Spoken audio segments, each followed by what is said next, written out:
Hard Hat's all about showing up to play hard, doing what it takes to win. If you want to cement legacy, win another. He's your third center. You don't want to pump him up too much, but it's hard not to. This is maybe the most I've ever agreed with you.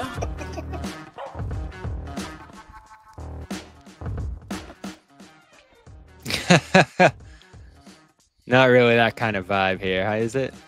No, it's not. It's not a dance vibe. No. But we are. Cut it off. That's all right. More bad news. That's all right. No, is it? We don't know yet. But it's worth talking about. We'll get everybody else's feelings. Always the uncertainty when it comes to these things, and it's really hard to figure out what's going on with surgeries and players without anybody really having any insight into what exactly is going on here. But we can piece together some of it here. And the breaking news this afternoon is that Jaylen Brown, has undergone arthroscopic surgery on his right knee. The actual term used, Bobby, was debridement. Debridement. I love learning these. These are made up words. They're making them up. They're making them up as we speak. But it is called right knee arthroscopic debridement procedure. And what it really boils down to, Bobby, is we've, didn't this start with posterior impingement? This whole saga, which also isn't a thing, and bone bruise, which may or may not have been a thing, and the meniscus tear, which may or may not be a thing, but it sounds like it is. Brad Stevens all but confirmed it. But really, what it comes down to is, what does it all mean? And through our research or talking to the people who we talk to, different medical experts that will respond to our text messages, who will throw this stuff out there like, hey, what's going on here? And then, there's a lot of people online doing this sort of work.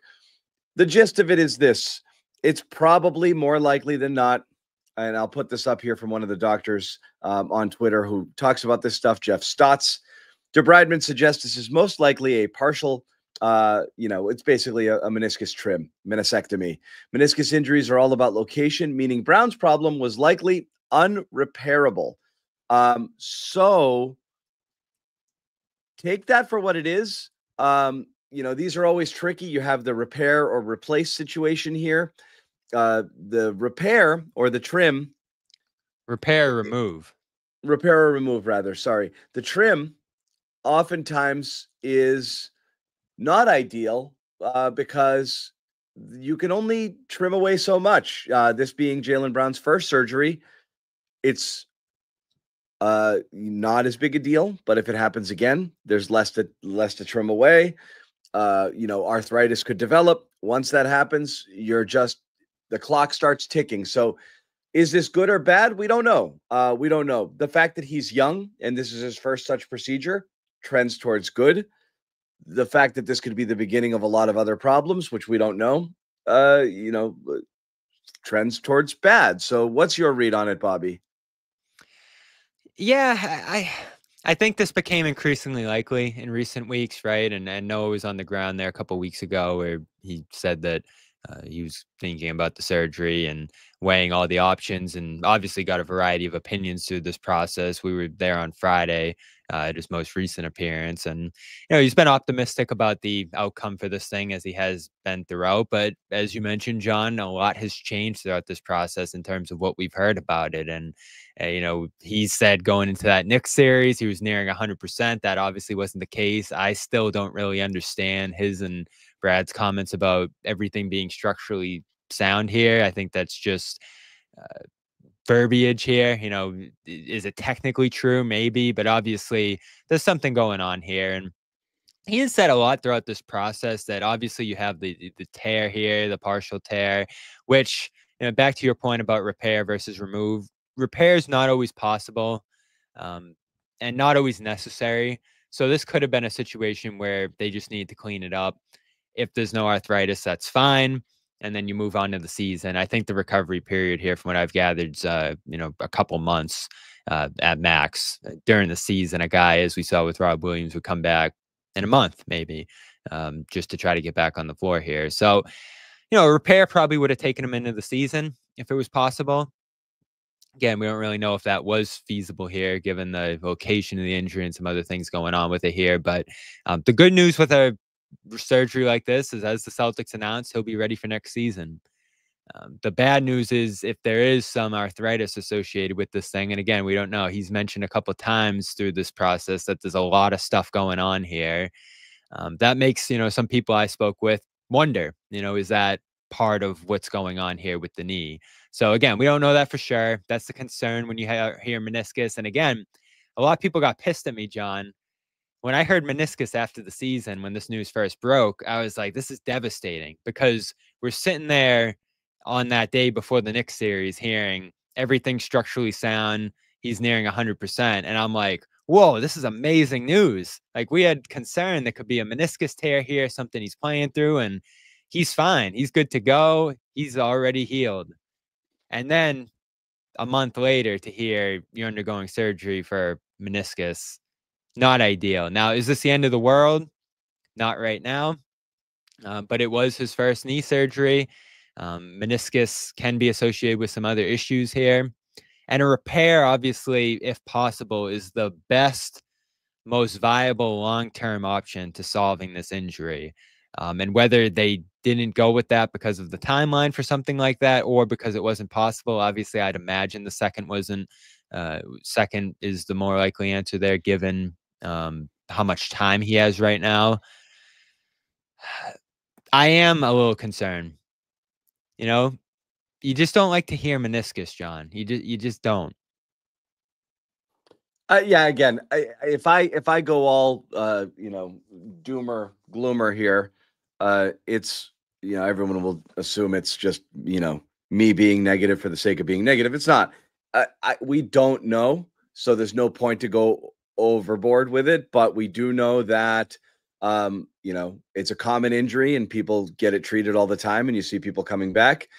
We also do know that it oftentimes begins a bad downward spiral of more problems, continued problems, arthritis, all sorts of different things here. So it's not awesome. It's not awesome by any means, but we don't know. And again, yeah, someone put it in the chat. We have Rob Williams PTSD. We do have Rob Williams PTSD, and rightfully so, because he underwent the same thing.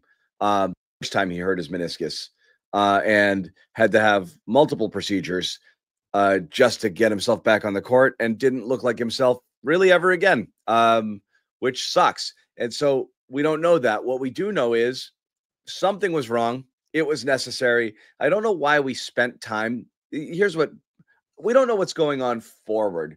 What I will say is we do know what went on before, Bobby. And I don't know what it is and why people tied themselves into knots and pretzels to keep saying that he's fine and that he'll be fine. All you have to do is watch a game from these playoffs versus a game from last year's playoffs. They look like two completely different humans. So he's got to get back to that. If he can, great. If it's not, if this begins,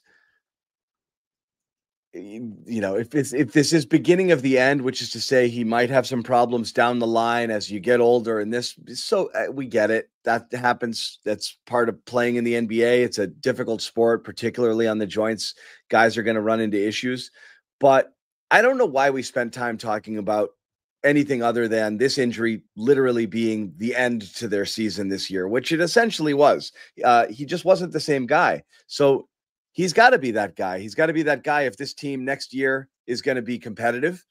And you don't know what it's going to look like on the other side. The scary thing is the uncertainty, not the we don't know with any more certainty that this is bad than the people here who want to snuggle up with a blanket and tell themselves everything's going to be okay, then it's going to be okay. It's not knowing, which stinks. You've got your two best players coming off of surgeries that could impact who they are for the rest of their lives, and not knowing is what's going to kill you here until you see them. And even then you're not going to know, because are they going to be the same? And for how long are they going to be the same for? You're talking about guys you're hoping about riding into their mid-30s who are 27 and 28 respectively. And now you're talking about they might be reduced versions of themselves tomorrow. And that's the scary part. I think that's the reality that everybody's waking up to with these two guys. Yeah. And I think there's he's no reason to look optimistic. at There's no reason to look at outliers on the positive side or the negative side. Guys who've seen, you know, Alonzo Ball situation where, you know, it's never, there's no reason to compare. It's just simply, it's all on the table now, which stinks because it's better to not have to deal with this. It's better to not have Jason Tatum having Achilles surgery, which is a devastating injury in its own right. It's better not to have Jaylen Brown do this. Does it mean it's bad or it's over? No, far from it. But the potential for bad now exists at a time where you thought, oh my God, these guys entering their prime. And now you don't know. You don't know what this means at all. It's a weird time. It's a weird time for the Celtics and fans right now.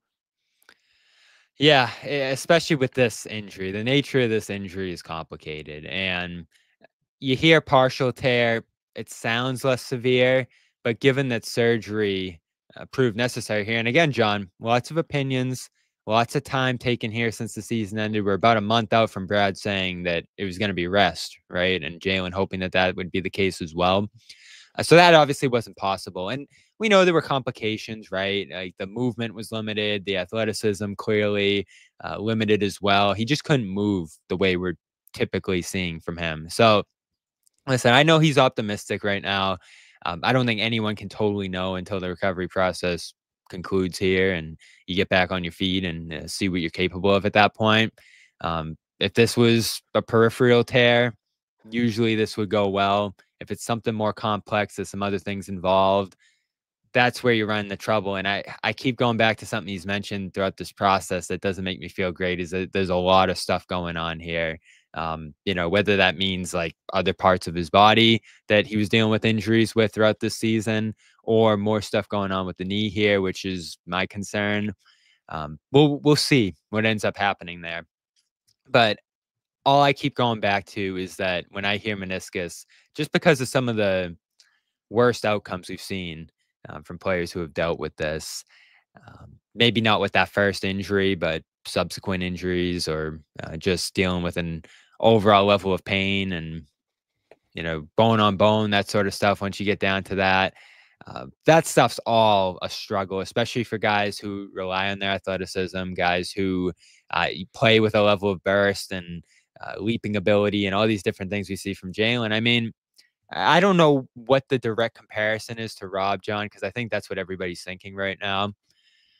I think Rob was in a place where he obviously had a condition, right, that limited the blood flow to the back of his knee and all that stuff. And there were probably some different factors going on there that made it worse for him, along with the fact that he leaped through the roof on every single play that he played with the way he played.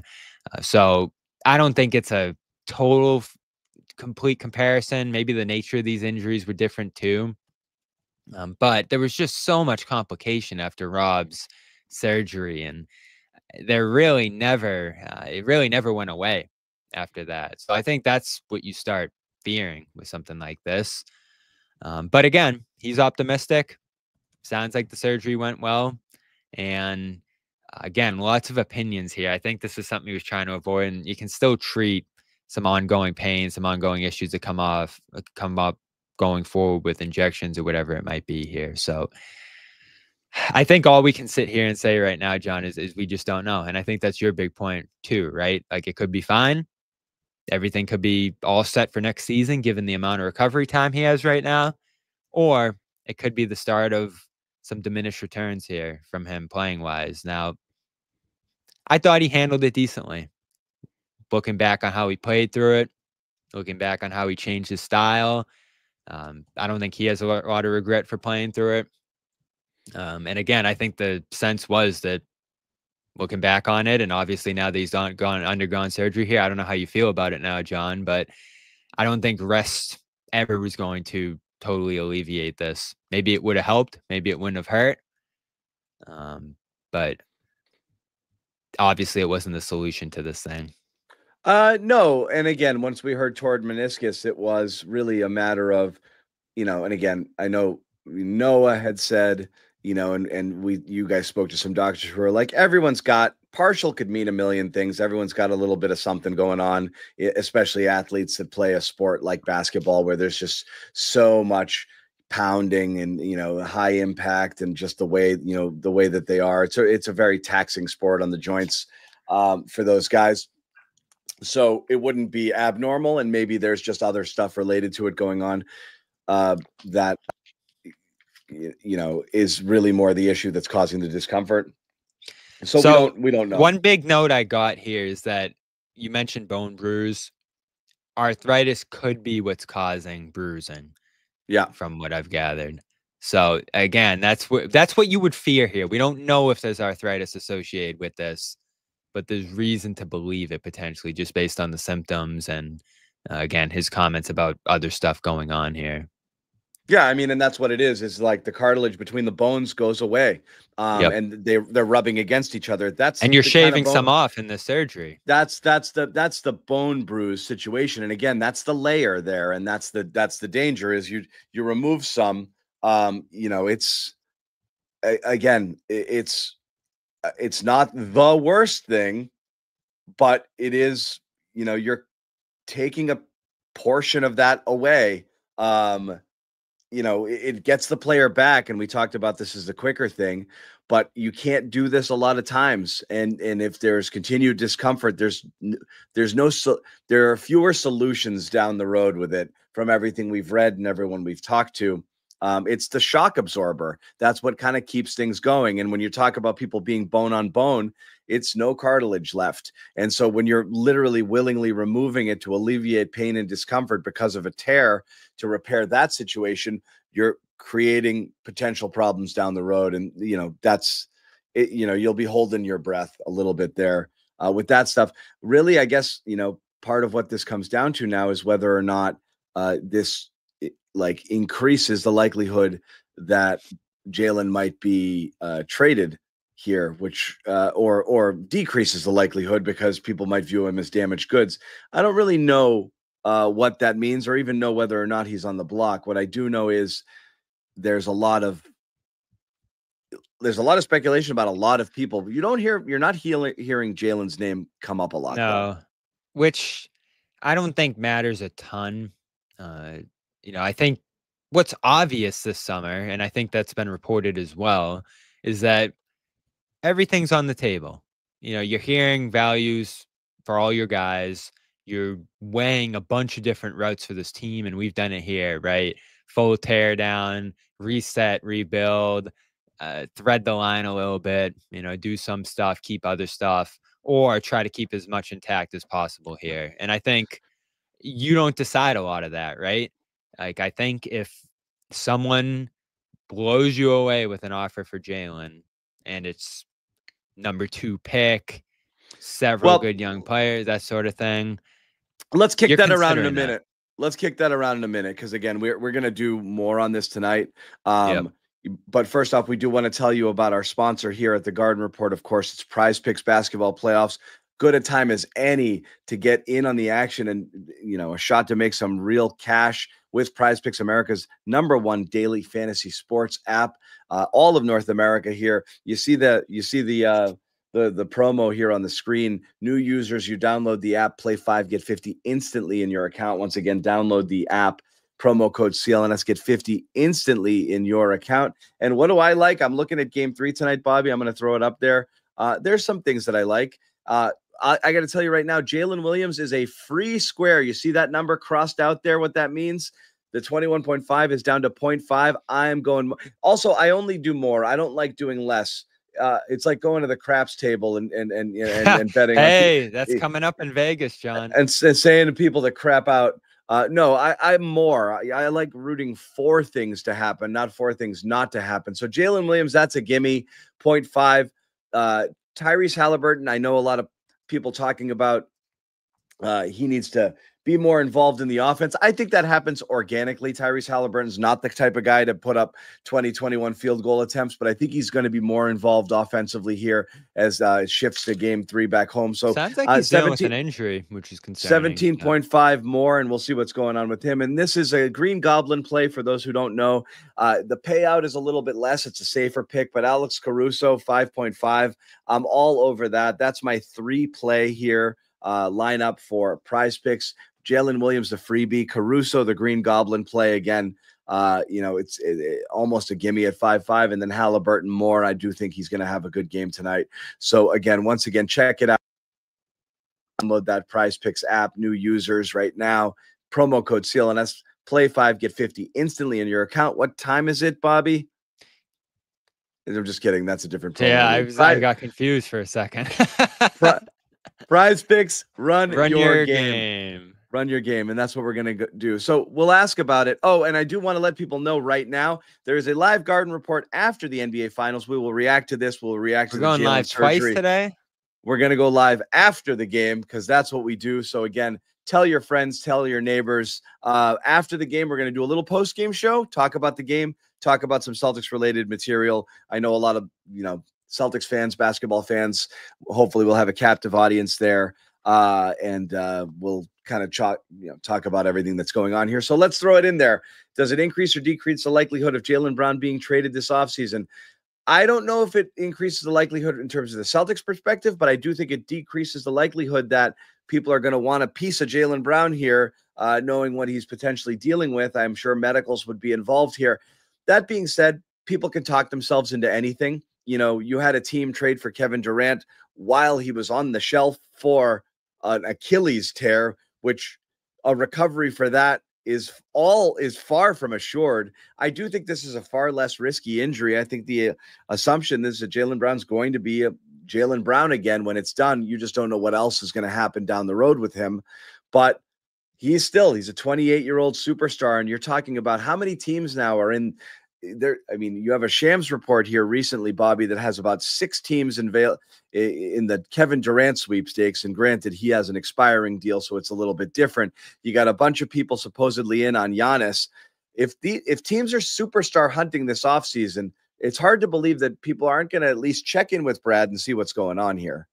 Yeah, and when I look at the landscape for Jaylen here, a lot of it does overlap with Giannis's market, with Durant's market, potentially. San Antonio, the big one. They have the number 2 pick.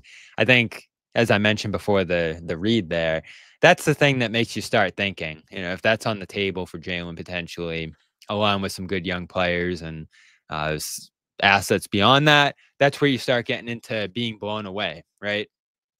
You're getting a great young player in Dylan Harper potentially there at number 2.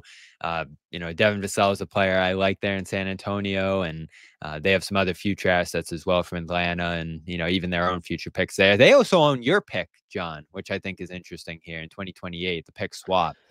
So that could be on the table as well in conversations. So there was a lot of buzz over the last couple of days. The pick swap I was ridiculed for making a big deal about.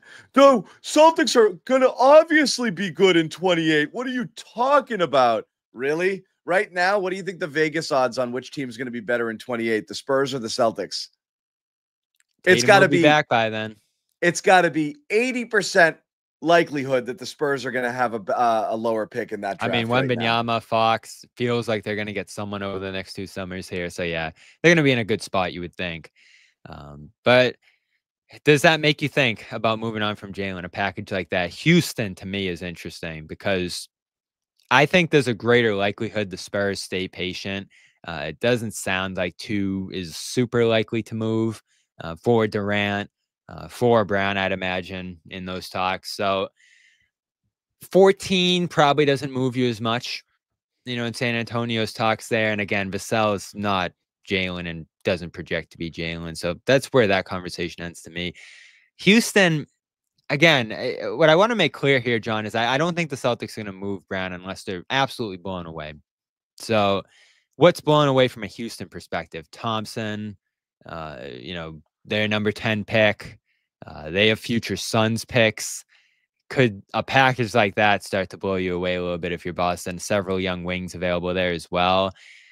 Again, that's another team that's really tried to stay patient here, even with a guy like Jimmy Butler becoming available last trade deadline for a much less cost than that when you look back on it. So that would have to be a situation to me, John, where Ime gets involved, tries to overrule this youth movement thing that they're doing, makes the team get more aggressive to bring Jaylen in, believing that he's a piece that can bring them to the next level or wanting to reunite with him.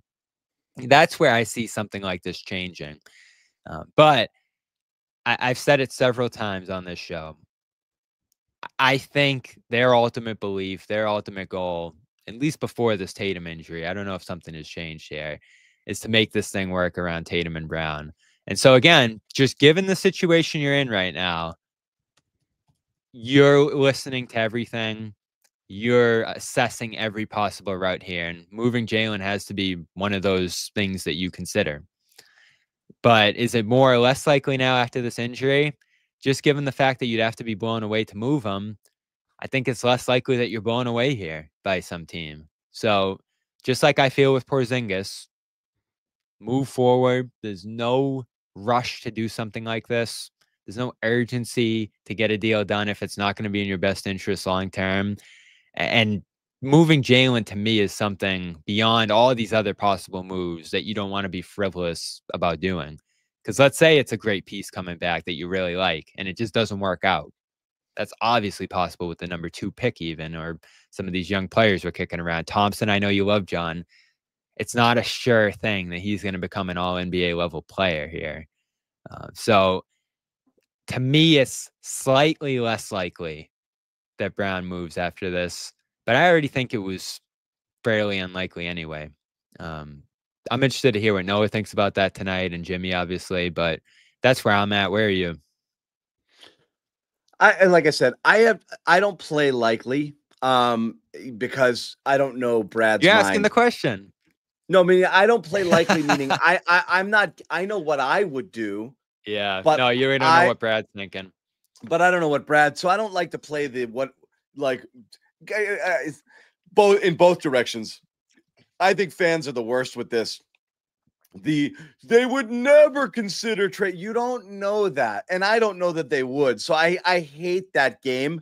I do believe that everything is on the table. I do believe that the prevailing sentiment was you'd have to be overwhelmed for a package to trade the value guys, which would be Brown and White, meaning value, meaning they have value to others and might get you value in return, or the other guys, which are salary dumps. This is your dilemma. Some people, you have a couple players that people want, and of course you want. Trading them probably makes you worse tomorrow, but it might make you better down the road. You have things you have to do to free up your ability to acquire new talent. You need new talent. I don't understand the urge to keep running it back when it's over. This Celtics is over. You have to find a way to retool, which means you got to get new talent in here some way. And there's no guarantee it's going to be better than what you currently have, but you are certainly guaranteed that based on what you can do, where you're picking in the draft, and all of that, you know, with the cap restrictions and what you're able to do to bring in new talent through trade, you really can't do it unless you give up something of value and then hope that the pieces you bring in hit. So you have to do it. So you got to rip off the Band-Aid and get it done. I believe that's the path forward, but I don't know which player, and I don't know what their mind is, and I don't know what they're thinking. Brad may very well be in circle the wagons mode, keep White, keep Jaylen, keep Tatum, and I'll figure it all out later. But I need to have those guys in the fold, because not having them makes us weaker. That might be his mindset. So I don't really know what's going on there. I do think, though, they'll listen to everything. There's no one solution. There is real problems, real concerns, and real needs. They're going to look at everything. You know, I think it depends too on what happens with everything else. So we've talked about pretty much everybody and their availability and what you could get back for those guys at this point and how you could potentially save on those deals. And I think what you're looking at right now is the easy move, which is Hauser, right? He can go to a lot of different teams. I did the math yesterday. If you move Hauser, John, you save $80 million in tax instantly. Yeah, I know. Move off that deal. So that's a big chunk of your luxury tax payment in general there. Holiday, as we've kicked around, you're probably bringing back some contracts and having to move off those down the line. That's something that seems likely to happen sooner rather than later, just based off the reports that are coming out about that. And I know Kyrie's going to rework his deal, so that might make this possible leading up to the draft. And again, I'm focused on Dallas there. It seems like that Clippers possibility is less likely based on some of the reporting that's come out since. And, you know, Law Murray coming on our show here and saying that's probably not from the LA side. So Holiday's who you look at next. And then based on what happens with Holiday and whether you can move him, Porzingis, Yeah, I don't think there's much of a market there. Yeah, we and know then the convo. We know the convo at this point. You need a big. You're keeping Porzingis. I would if I was a wager, if I had to bet, Porzingis is 90% on this team next year because Yep. his value is in the fact that he's expiring. That has value to you. So the only way you trade him is to someone that wants to offload several years of contracts. That's stupid for the Celtics. Yep. The best Porzingis play by far is to keep him, play it out, maybe trade him at the deadline, perhaps, if you can do that, if somebody can tuck that into it, or just let it play out and then renegotiate something cheaper to keep him here, or let that 30 million walk. He's a good player. Everybody's freaking out over the playoffs. No matter what, the worst thing that happens with Porzingis is he's a broken down nightmare next year, and then you let him walk. But he wasn't hurt, John. He was sick. I'm just saying that's the worst case scenario. Worst case scenario is he walks and 30 million comes off the book and your tax problems are solved. That's there's tremendous value to the Celtics for that. And healthy, which again, air quotes, Porzingis healthy, has a tremendous value to you now because Al Horford's probably not coming back and Luke Kornet might not come back because of your tax issues. Re-signing those guys, as you said, is almost $9 on the dollar. You're bringing them back on veteran minimum deals. You're paying $90 million in tax. Are the owners going to do that for a team that's destined to go nowhere? Who knows? But I think it's unlikely. So Porzingis is back. Holiday's probably gone. You're only going to save 7-8 million. Hauser's probably gone. And then it's what else do you do? The Brown is less about the money and more about a decision of whether they want to get out of the Jaylen Brown business. And that doesn't mean they don't like Jaylen as a player. It's about the money long term. It's about long-term money and the ability to construct a roster around what we have here and whether or not I want to do it with two Supermax guys. It's a choice. It's not Jaylen Brown, it's Jaylen Brown's contract and the CBA and the fact that you're the only team in history with two Supermax guys and whether you can make that work or you want to try to build a team through a different path. It's not insulting to Jaylen Brown to think you have to trade Jaylen Brown. It's a sad reality that the CBA killed your super team and it sucks, but it's not the Celtics giving up on our fans who hate him and want to run him out of town. It just is what it is. And if the Celtics have decided this, they're going to look to move him. It is what it is. No, it comes down to the offers that are available out there. Yeah, and even with Porzingis. David put it up here. It's about the assets and the value in not being tied to two Supermax guys long-term. That's the reason you trade Brown, not because you don't like Jaylen Brown. That's the thing.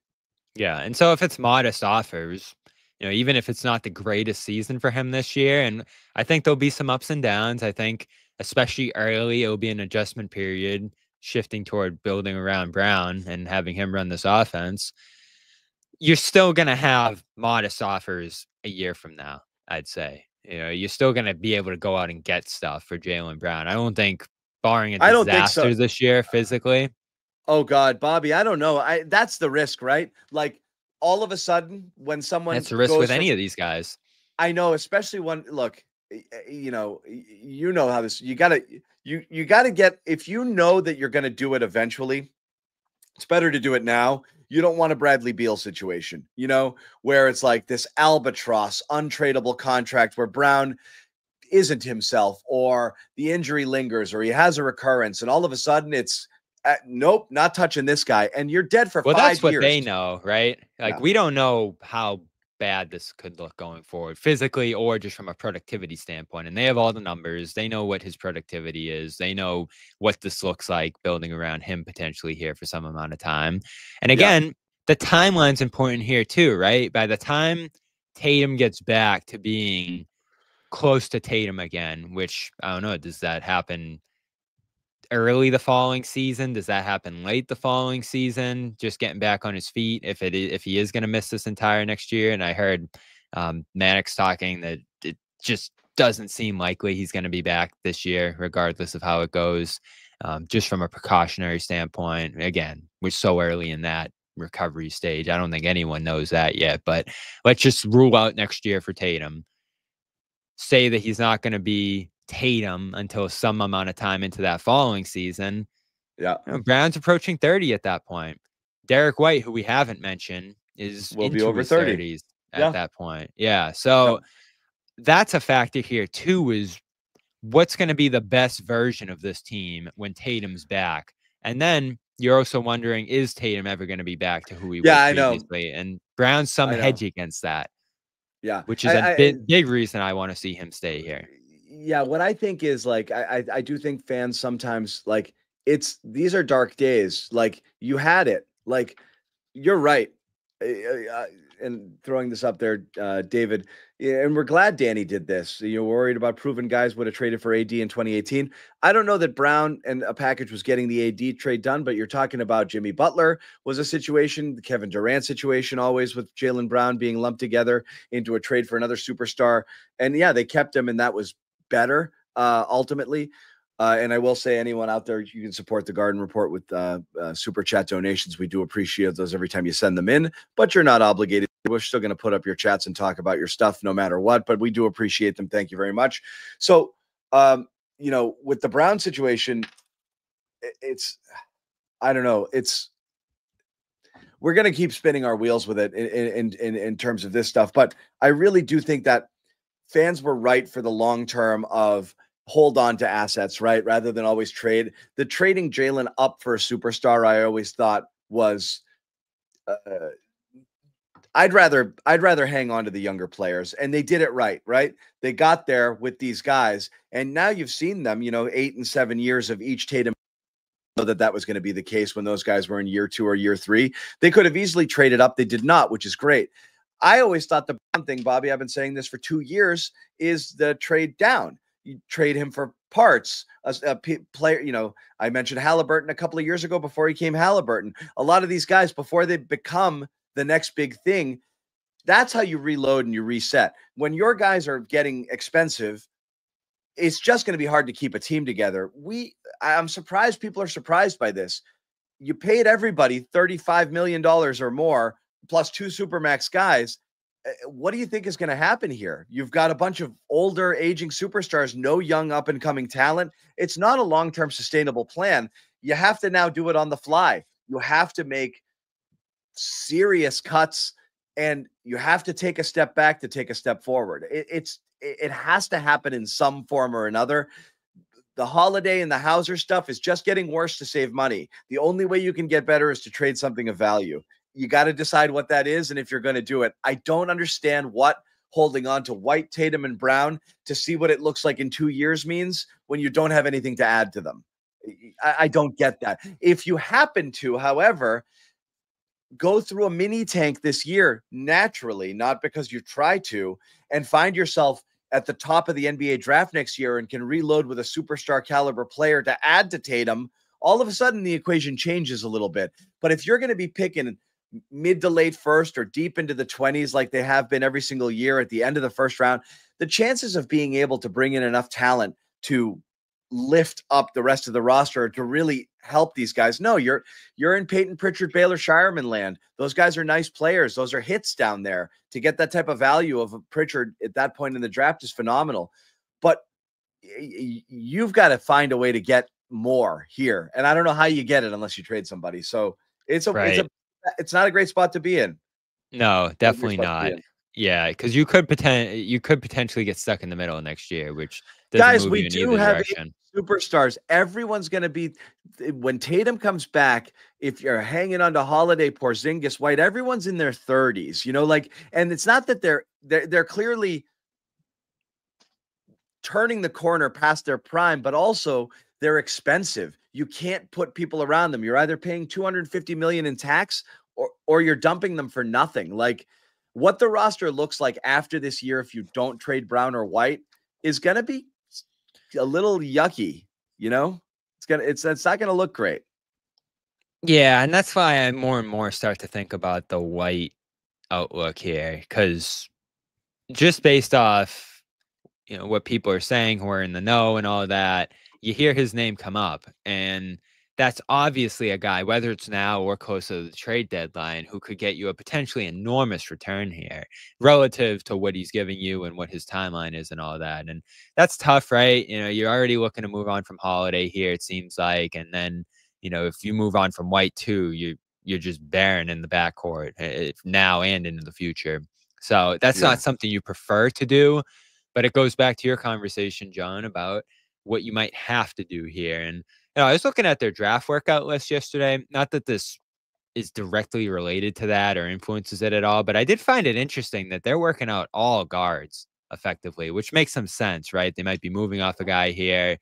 JD's probably not a future piece here, part of this, solution into the future in that backcourt, just based off what we've seen from him. And then, Pritchard's a big part of going forward, but you need some depth behind them too. Shireman, I view him as a guard just based off the ball handling, but haven't seen a ton of him. So they're going to need some more players in the mix here into the future at guard. So I'm holding on to White for now. And again, unless you're just absolutely blown away, but it's something you have to think about if you do want to build around Tatum and Brown. You got to get a great return for somebody else. And the only other guy on the roster who could command a great return is White. So listen, you got to consider Jaylen, just because he's the player right now that you could get blown away for potentially now or later. So it's something they're going to do. It's something that they're going to look at. But when you look at the odds of each path working out, John, the draft's always a crapshoot. There could be some other guys in the league who develop in bigger roles into greater players, maybe in different situations too, when you're looking at players who are on teams coming back to Boston for a guy like Brown, for a guy like White. But none of that's certain. The one thing that is close to certain is what Brown's been, what Tatum has been if he gets anywhere near back to what he was previously. So that, along with the fact that these penalties, this tax thing, that doesn't hit until the end of the season. I think you exercise some patience here, John. Like, I think you can even agree, you don't rush into a Brown deal just to get something done, just because you're concerned about what might happen down there. Like, you have to get something great for him, John. You have one shot.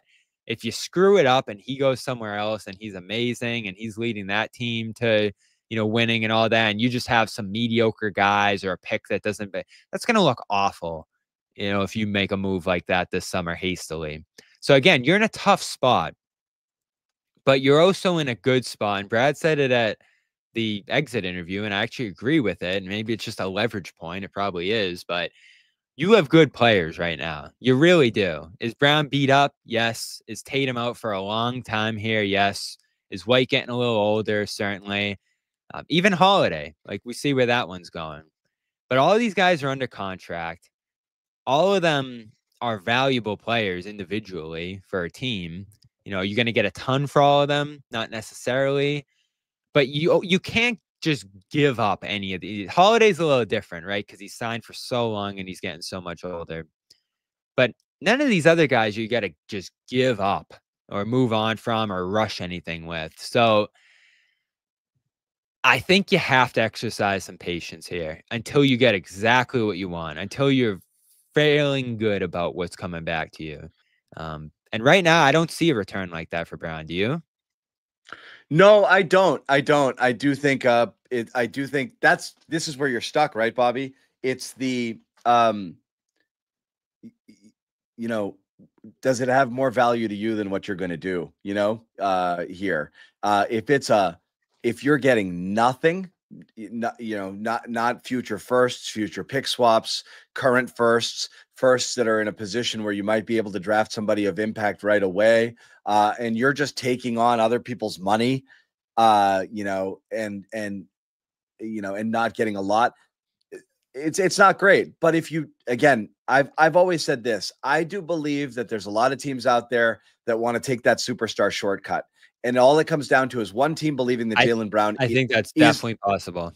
And all I'll it ask comes you this, down and to, we can get into it tonight further. Yeah. But who do you think commands more value this summer, Kevin Durant or Jaylen Brown?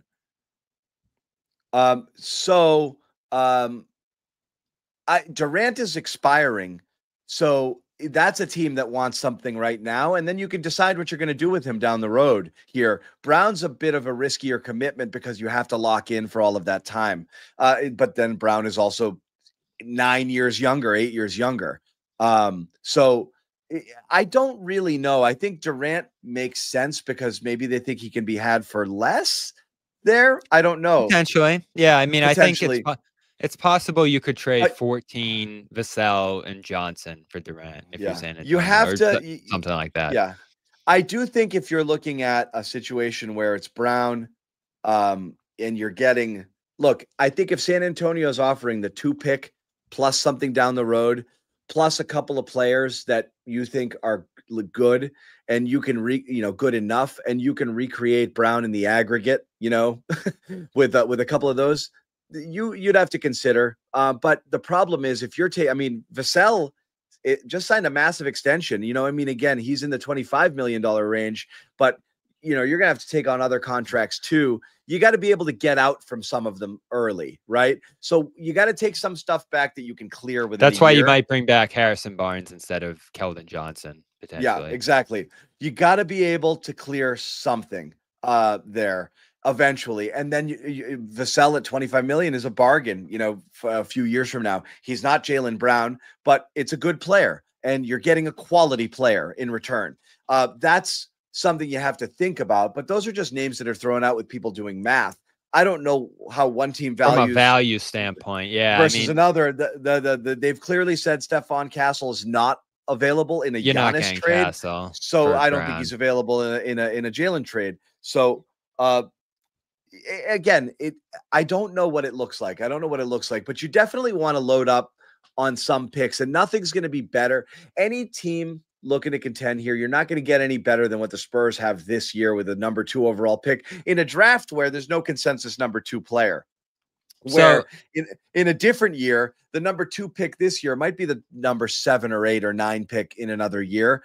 And San Antonio knows that, and so does everybody else. So it's not really a 2 pick as much as it is the option of grabbing any other pick. The option of grabbing anybody you want off of that, and then hoping that it's so tough because and we mentioned Ainge going out the door, and some of the other guys in their scouting department. Obviously you've done all the scouting on these guys at this point, so you know who you like and all that. They even worked out Cooper Flagg, right? But with Danny Ainge, back to that era, right? And the Tatum pick and all the different things he did, great things he did at the top of these drafts. And even at the middle of the first round, late first round, he just had so many great picks. You felt good about him taking back a number 2 pick, right? And just nailing it.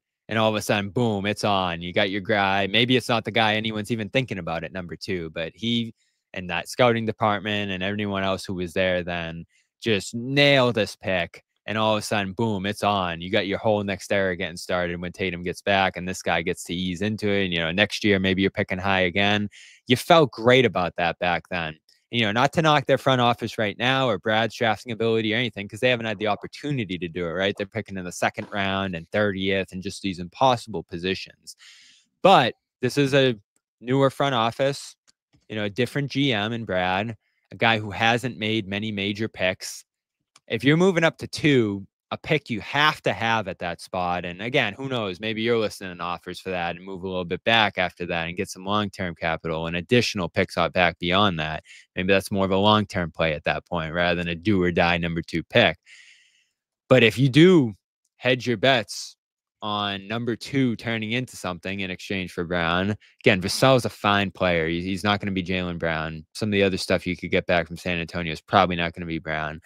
You really have to nail that number 2 pick at that point. And like you said, John, there's nothing certain that, like, if you're moving up to number 1 in this class, right, it's Cooper Flagg and boom, it's on.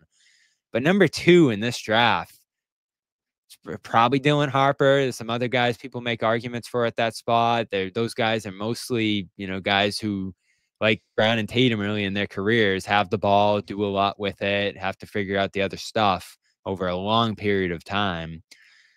Nothing's guaranteed there. So it sounds great, right? And it might be better than anything you get down the line if that does become possible. But it's a grueling decision just because it might look bad in a year or 2.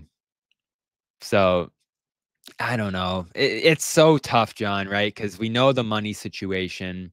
We know that they're in a difficult spot with the second apron, and even some of these other guys that they might have to move off right now. That's why, to me, and it's become my path forward for them, take it into the season, see how things are going, maybe move off some other additional guys after the moves you make this summer if things start to go poorly, and embrace a tank. And then you can figure out your major moves next offseason, because then at that point, you're in a rebuild. To me, just looking at the East, John, even if you try to tank, even if you try to tear this thing down, it's still going to be extremely the Washingtons of the world, the Charlottes, the Nets, who are just about to take on contracts this summer. There are going to be some bad teams again next year. And even if you try to sink into that territory, Utah, you're just not that bad. You're really not. And again, I avoid the full teardown, right, where you're moving Brown and White and Porzingis, all of this stuff, because then when Tatum comes back, what's he looking at? There's nothing there potentially when he comes back, and it's a scary path forward. And who knows, maybe even lose him at the end of it. So I know it's difficult with the tax. We have no idea what this ownership group's going to command, but I have to think, if they want to have something competitive over the next X number of years, they commit to paying some amount of tax to keep together what they need to right now to build this team into the future. Yeah, look, perfect. It's scary. Perfect scenario, which changes everything, is the new owners come in and they're like, I don't give a crap about the tax, and they just let Brad put the best team he can together. 200 million in tax, 15 million in tax. Those are two different things. Yeah, exactly. But, I do think we have to be realistic. You got to get to a point where that tax is exactly up to 30, 40, 50 million, not 270 million. So it's not going to be 200 million. Yeah. Hauser's gone. Holiday's probably gone. You're coming down for sure, which means you're taking a step back, because when you get rid of those guys, you're not getting value in return. You're just shedding salary, and you're taking salary back that doesn't make you better. So you're just going to be worse. No question. You have to be worse, because you're going to shed unwanted salary for little return, and Jason Tatum's not playing next year. So it's a step back. But can you rise back up quickly? Maybe, if they are willing to eat some of it and pay some tax. But you're going to feel at least a little bit of pain. Question is, again, with the JB situation, you're looking way into the future on, can I build a contender again with 2 Supermax contracts, within the prime of these players, or do I have to reset a little bit? So we'll see how that goes, but we'll talk more about it tonight. As we said, we do have a show tonight, Live Garden Report, NBA Finals reaction. We're going to wait till the game is over. We'll talk about that finals game. Then we'll jump on. We'll certainly talk about Jaylen Brown. We'll talk about some other stuff. You're going to have Jimmy. You're going to have Noah, maybe Sherrod. So it should be fun. We'll have as much of the crew together as possible tonight. So again, thank you guys for jumping on this stream here. We should tell you once again, this is powered, as always, Garden Report, by our official partner, Prize Picks, number one free daily square fantasy tonight, right? Sports app. Yeah, it was I put it up there. It's Jalen Williams more on 0.5 points, free square tonight. You got to check that out. New users, download the app, code CLNS, play 5, get 50 instantly. Once again, download the apps, code CLNS, play 5, get 50 instantly in your account. Prize Picks, run your game. Help us, please, by if you are interested in this sort of stuff. We don't want to force your hand here, but if you like to play these daily fantasy sports games and you support our sponsors, it really goes a long way towards keeping us around and letting us do the things that we do here. So we do ask for your help and your support in that regard.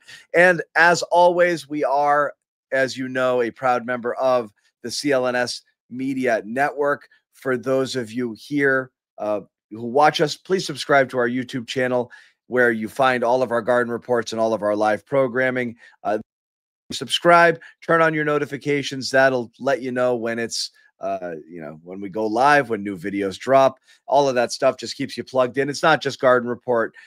We have a lot of different podcasts, both on our main page and on our all access page as well, with all of our terrific basketball podcasters, a lot of pros, ex-athletes, as you know, people from around the sports media universe who cover the Celtics and do a terrific job doing that.